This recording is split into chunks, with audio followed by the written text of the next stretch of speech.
and you get electron flow off of that. So in an electron microscope, you have something up in the top that's called a, there we go, let's just do this really quick. Let's see if I can be good with this. Hang on a second.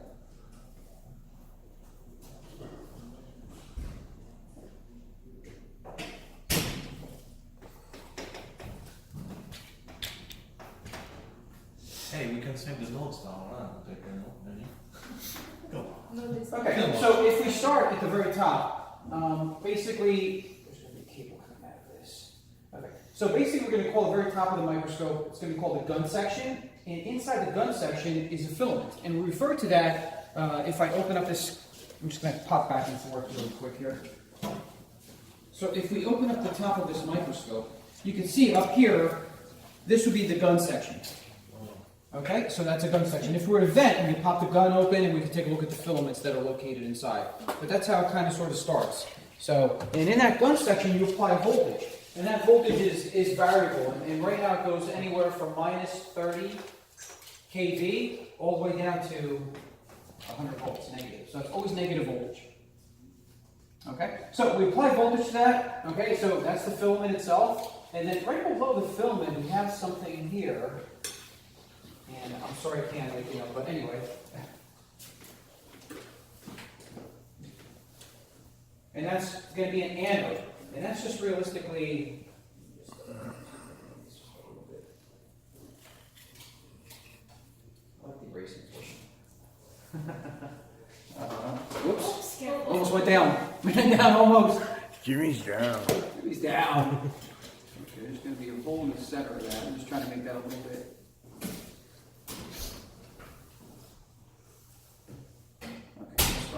Alright, so this is also going to be referred to as, okay, great. So we're going to have a cathode to anode relationship. You have negative 30,000 volts at the top. That gets generated down, so it has electron flow. And then right below that, what we have here is called a column liner. Column liner. So the electrons are going to flow down this column liner, and then on the outside of this, we have a couple of things. I'm going to call these are coils, and the first set of coils are going to be called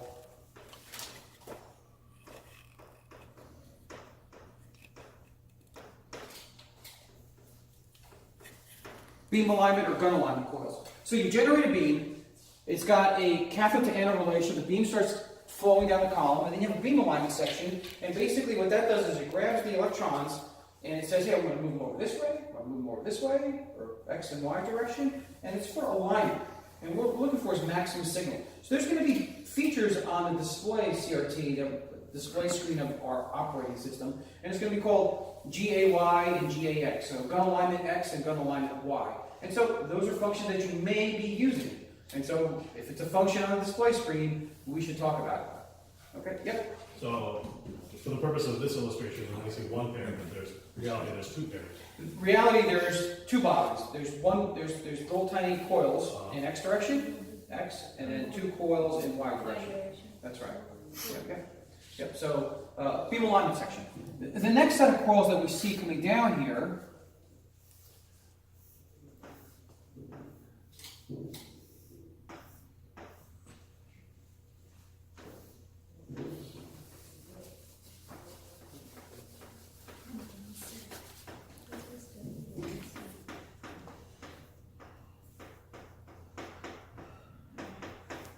that's known as the condenser lens, and people refer to that as probe current. And so basically what that does is, as the beam is generated, it's going down the column, when you apply voltage to this set of coils, and basically it takes the electrons and it spreads them, it opens them, or it makes them smaller. So the smaller diameter of the beam, the better resolution you'll have. Let's say you want to get some higher magnification shots, 100,000, 150, 200,000 X. You want the beam diameter to be very, very small, so it can go inside and look at all little nooks and crannies. Let's say if you do an X-ray analysis, right? If you want to get a lot of X-ray counts, or if you're doing EDS, for instance, like you guys want to go to Dan look at one sample. So if you want to see percentages of elements located in different various areas, you may need more beam to get the amount of X-ray information from that sample. So that's another feature of the microscope that's fully adjustable. And again, it's up to you as the operator to say, hey, I need this type of probe current or I need this type of probe current. Just to let you know, that little cube is probably one of the most amazing condenser lenses that I've ever seen in the industry. I'm running that cube all the time at the smallest spot size, the smallest probe current we can run, and it still gives me a ton of signal, which to me is just unbelievable.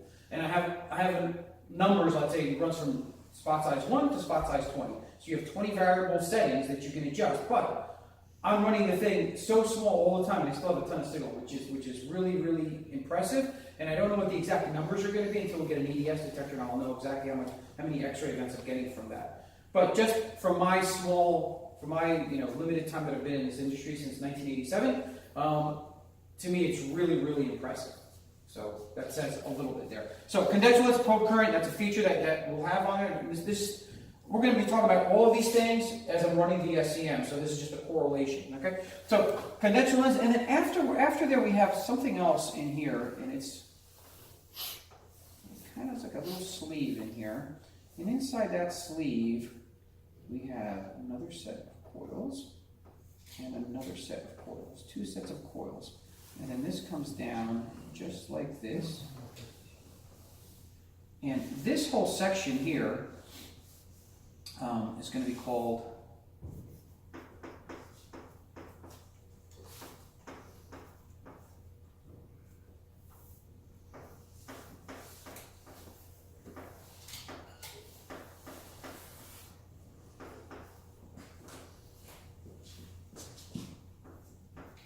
sorry about my horrible writing. When you read that, it says stigmator bobbins. Let me start all over again on that one.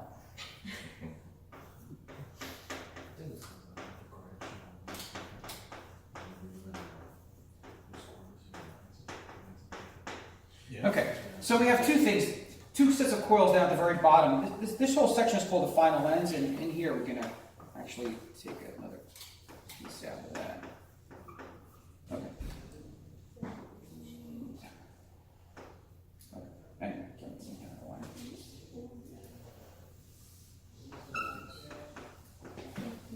Yeah, whole piece sort of kind of right, but anyway. So this whole section now is called the final lens, and we have several bobbins inside the final lens. The first thing is we have something that's called the stigmator bobbins, and stigmation is as the beam is generating down this column, the beam could be coming down not perfectly circular. It could be coming down as a stretch or as a stretch this way. And what the stigmator bobbins are responsible for is they input a field and make the beam perfectly circular.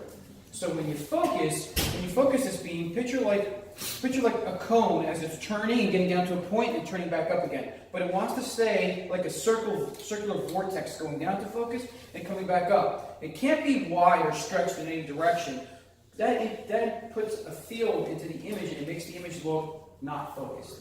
So that's what it'll look like. And then when you try to focus it, it looks like it stretches in one direction and stretches in another direction. So these stigmator bobbins are extremely important when you're running the tool. So not only do you focus the microscope, but you're always stigmating it as well. Those will be controls that to you as an SEM operator become like, it's almost like breathing, it's second nature. You're going to focus, stigmate, done. You're always focusing, stigmate, focus, stigmate, focus, stigmate, focus, stigmate. That's the basis of running an SEM. You always have to make sure that the image is stigmated. Meaning, and that's what it actually is doing. It's actually taking the beam, and it's making it perfectly circular. Stigmator bobbins. And then directly below that, we have something else that are called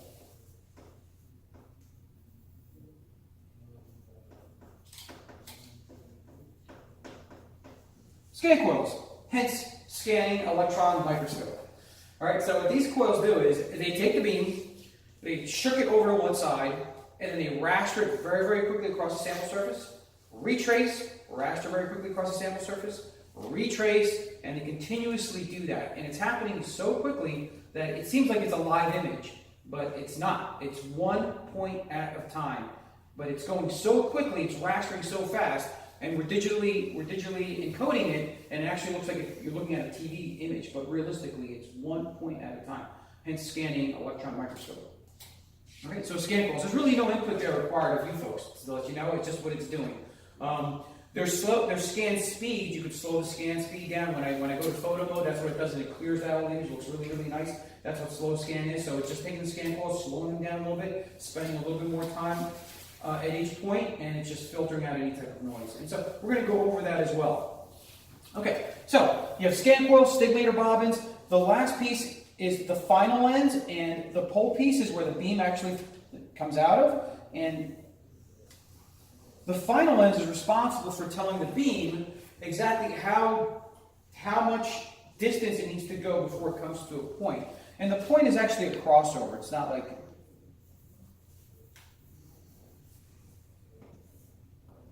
It's a crossover. So for instance, if this distance from the pole piece to the lens is 10 millimeters, great. You could tell it to focus at 20 millimeters, or at 30 millimeters, or at 40 millimeters. So the final is responsible for it's making that beam crossover to get to that point to where the focal field is. And so you say, why do we care about working distance? Well, there's stuff that are involved with working distance. One of the things that's involved with working distance that eventually will be installed on this microscope is peripheral things like an X-ray detector, right? And if we kind of like just erase the stigmator bobbins and pole pieces, move this out of the way for right now. And coming off the side here will be your X-ray detector, right? Well, and if we kind of erase this a little bit, and let's say our sample,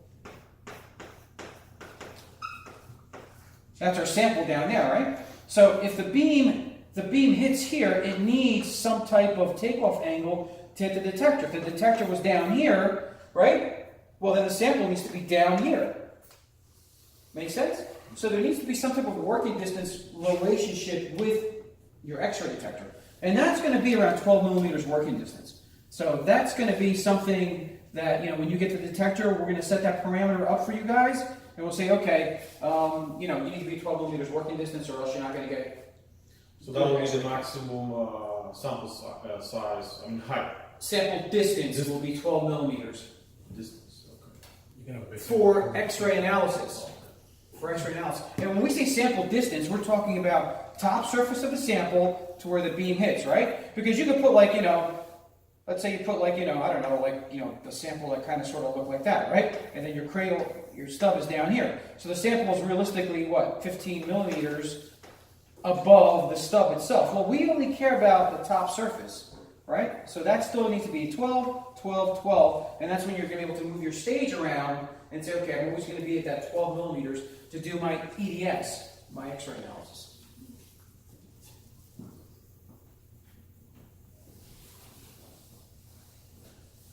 Let's just move him out of the way for right now. So, if our sample is below here, right? There's our sample. And if the distance was 10 millimeters where a beam is crossing over, right? So, as the electrons hit this, you have some electrons that are doing this business, right? You have some electrons that are doing this, right? And so, the electrons that are doing this is called secondary. And so the secondary electrons give you a real nice bright view of the image. It looks really, really nice, and that's the standard SEM is always secondary. It looks fantastic. So you also have electrons that shoot straight up. These guys are known as primary. Or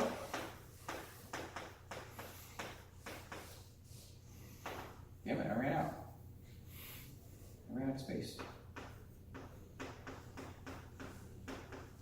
Jesus. You want more? Sorry. Backscatter. You want more space? That's okay. It's okay. So, primary electrons, which are known as backscatter, they're more for topographical viewing. They kind of give you shade effects. So if you're looking for phase differences in metals, for instance, and you're doing some type of image segmentation, you will look at that under backscatter. And so you have a 4-quadrant backscatter detector on that microscope, which is actually mounted. Your backscatter detector is mounted to the base of the pole piece, and it steals like 3 millimeters of working distance. And so if we're talking about backscatter, so your backscatter detector kind of looks like this if we're looking at it upside down. It's almost like a stop sign. Has a hole in the center, right? That's what the beam comes through. So picture this, like bolted to the bottom, right? That's what's going on right now. And it's got quadrants. So it's channel A, channel B. Or 1, 2, 3, 4. And that's how it's labeled in this microscope, 1, 2, 3, 4. So you can turn different quadrants on and off to get what type of topographical viewing you want. So you can have channel 1 and 2 on and 3 and 4 off. And that'll give you shading on that side. So you'll see different shading the way the image is looking. Or you can turn off 1, 2, 3, 4, get that shading. Or you can have them all on at the same time. Why would you do that? Just for instance, if the sample had a lot of like, let's say, structure, and let's say it had like a grid, for instance. And then on one side of the grid, really you can't see that face of it if you're looking at everything. So if you turn off 2, then you'll see that side of the grid light up a little bit better than the other side of the grid. It's like this, where you can actually, there's 4 quadrants of lighting, and you can shut them off individually, and each one is going to give you like a different shade pattern. Absolutely. Yep, same thing. Yeah. So backscatter is a nice option, but again, it steals about 3 millimeters of working distance, so you know you can't go up to 1 millimeter, for instance. But your normal operating condition on a microscope is going to be somewhere around 10 millimeters. That's where our normal is going to be. So again, we just draw the sample back in here again, and then the beam hits it, and some of the electrons do this, and those are the secondaries. These are the primaries. And also, other events are happening off of it as well, and those are obviously X-ray events. X-ray events. And that's what the X-ray detector coming off the side will be picking up. So also in here, how these electrons get to anything, because right now they're just right, so you have an X-ray detector picking that up. You also have a secondary detector that's coming off the side here. It's a finger, realistically. And so this guy is sitting at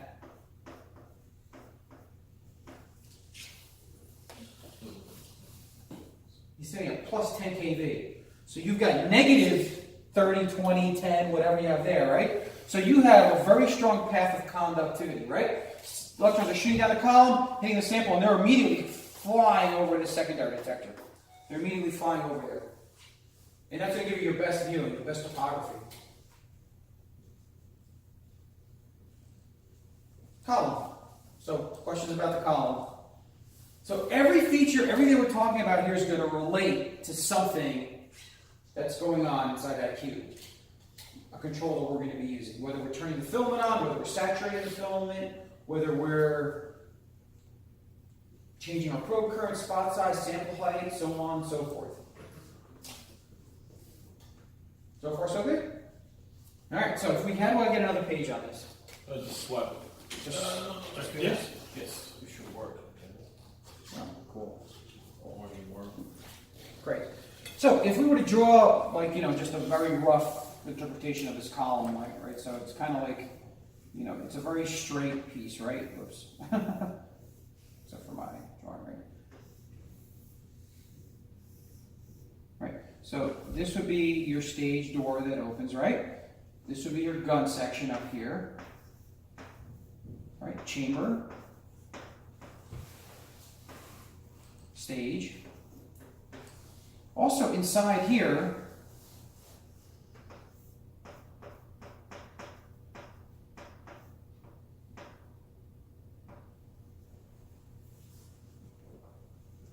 son of a gun.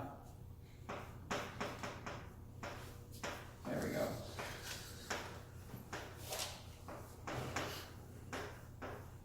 Okay, so what also is on this column is a final aperture assembly. It holds 4 different final apertures, and that gets inserted through the center of the column. And so as the beam comes down, there's 4 different diameter apertures that the beam can go through for the same reasons as, hey, I want a smaller beam because we did a denser lens, right? Can't get the beam small enough to get the resolution I want. Or I want a larger beam to do my X-ray count. So we have 4 selectable final apertures, and they are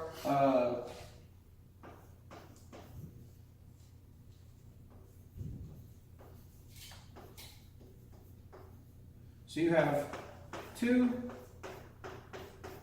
220 micron, 150 micron, and 100 micron aperture. And I leave it on the smallest one, 20. So an electron microscope, right? Electrons won't flow in the air, right? Just like a light bulb. right? So if you put a hole in your light bulb, right, the filament burns out like a millisecond, right? It just burns out to nothing. So in order to get rid of the air in the microscope, we have a pumping system, right? And so behind this chamber, right, if we were to get rid of this, behind this chamber we have a port with a valve, connects to another port.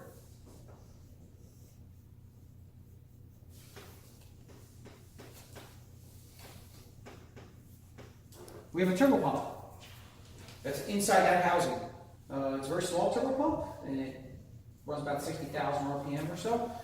So it works really, really well. And there's another valve over here, and that leads down to, if we were to draw a hose, that's your hose.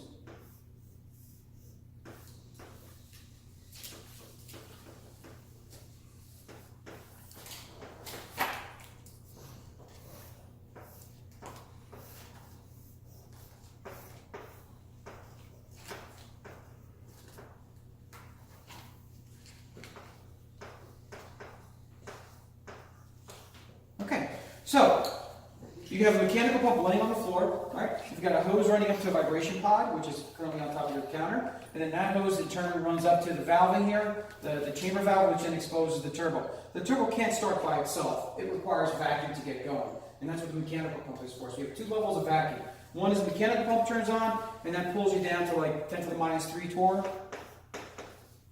which is just a figure of vacuum. And then after that turns on, the turbo starts spinning, and the turbo pulls you down to 10 to the minus 5. And so as soon as the vacuum conditions are met, then the microscope allows you to turn it on through various safety interlocks. And then you turn it on, basically it's just a run feature, and then we start operating.